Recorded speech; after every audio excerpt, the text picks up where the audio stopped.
rasakaizako toko iala aminy fo madio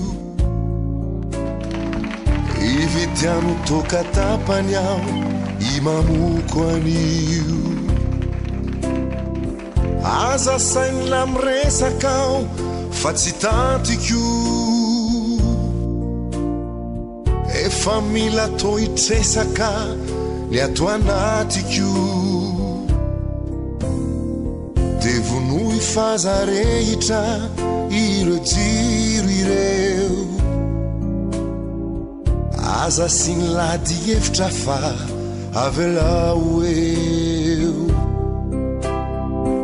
ary andanako mandeha iala fandrao bediko raha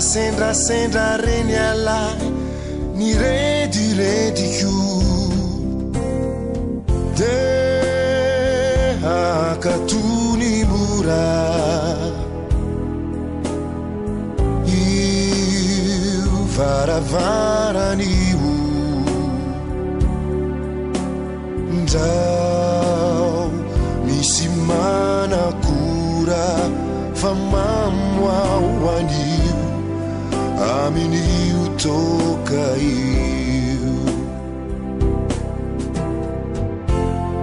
tsy maintsy afeniko any ala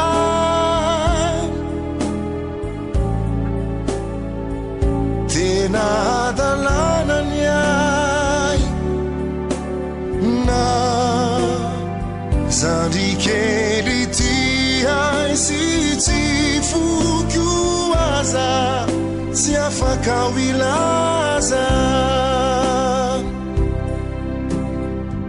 fa naona ho iala mantsya no isotry anao sao de mba manimba tena lay fa tsy fomba izao tsy afaky laza marinao izay antony fa rehefa tsy vido iaho tsy misy antony manambady amanjanakao sady tiako ireo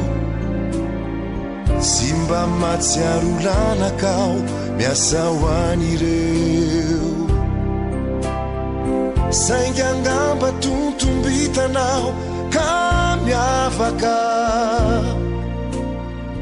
te anakatra nikintana ho firavaka fa rehefa laniko io de dozy ade mamo ade hika ade tsenjinao de angamba dino atreo itino firantsiko